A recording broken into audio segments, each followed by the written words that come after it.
Today I'm going to talk about the top 5 characteristics that I think you should have if you want to go into fashion or if you want to be a fashion designer. Let's go. 1, I think that you need to be creative and you need to be passionate. Lots of people are creative. There's lots of people out there who don't think they're creative. But being creative is really just a muscle that you exercise. You can have some kind of natural talent or you can have a natural aptitude, but really, there's lots of creative exercises that you can do. Just like you can see someone who skips leg day, they can exercise their legs. Someone who thinks they're not creative, you can exercise your creativity muscle. You also need to be super passionate. Why? Because this is not a business for the weak-willed or the faint of heart. If you get knocked down, you're going to have to get back up again, and that passion is going to be what kind of pulls you out of that hole. 2, you need to be able to visualize your idea. What does that mean? You need to be able to take the idea out of your head and you have to be able to put it onto paper.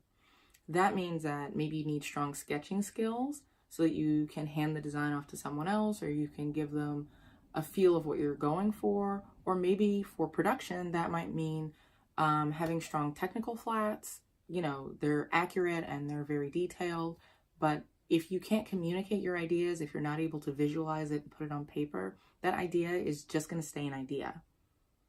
3, you need to have discipline, determination, and you need to have excellent multitasking skills.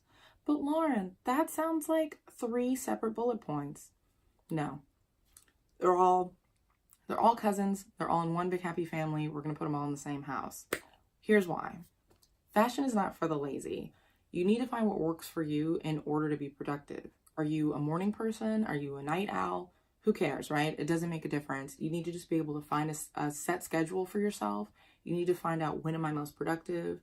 You need to find out what works for you in terms of organization. Also, you have to be able to set a goal and work towards it.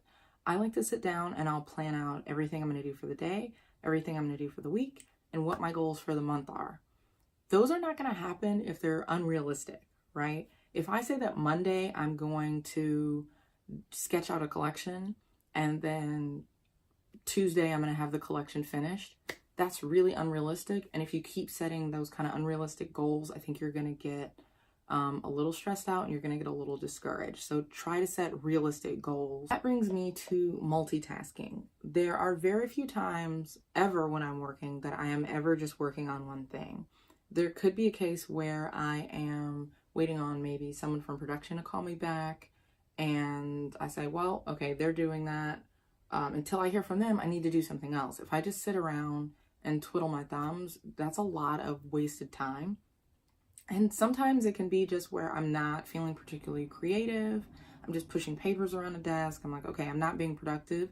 Let me go take a break and take an hour to answer emails. That goes along with finding out what works for you. But if you are sitting around and you're waiting on someone else to do something, or you're not kind of juggling plates in that respect, you're kind of only wasting your own time. So that brings me to number 4. I think you need to have a good business sense. Whether you're going to work for yourself or you're going to work for somebody else, you need to be able to cost out your materials. You need to be able to look at a piece of paper and figure out, am I making money or am I not making money? If you're designing for someone else, you need to be able to think about, are the trims and the materials I'm going to use, are those really realistic within this design in order to make sales and get income?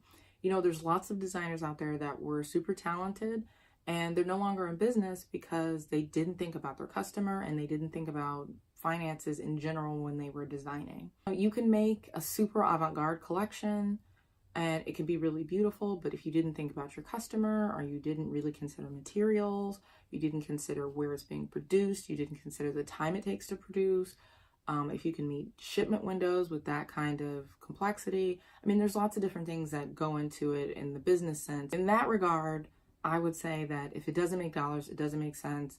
That phrase is like old as time, but it is always probably going to be true. So that brings me to number 5. This list isn't in order, but if I had to put them in order, I think this would probably be number 1, and that is to have a thick skin. As much as you love your work, you have to be able to separate your emotions from your clothes. Maybe a dress that you really love didn't sell, right? Maybe you were trying to sell it to the wrong customer. The wrong customer is the one who doesn't buy it, honestly. But maybe you didn't do your research. Maybe your timing was wrong. Maybe you went to the Palm Beach show and you tried to sell fur coats and ski boots. Maybe you tried to sell crop tops in a nursing home. You know, I don't know what you did, but you need to be able to dust yourself off from that. You need to be able to get back up. This business really requires you to be really confident, and you're going to have to put yourself out there. And no risk, no reward in terms of putting yourself out there. You know, there's nice people, there's not so nice people, just like in life. I've been blessed to come across a lot of kind and really supportive people, and I have great friends and great family, but I've also met some people who were not so nice to me and who said lots of really crazy things, right? So in the end, you're doing what you love, and that's really all you need to think about. So if you liked this video, go ahead and give it a thumbs up, and you can go ahead and hit the subscribe button down below if you want to see more videos from me. If you subscribe and you want to get notified every time I post a new video, go ahead and hit the little bell right next to the subscribe button. Till next time.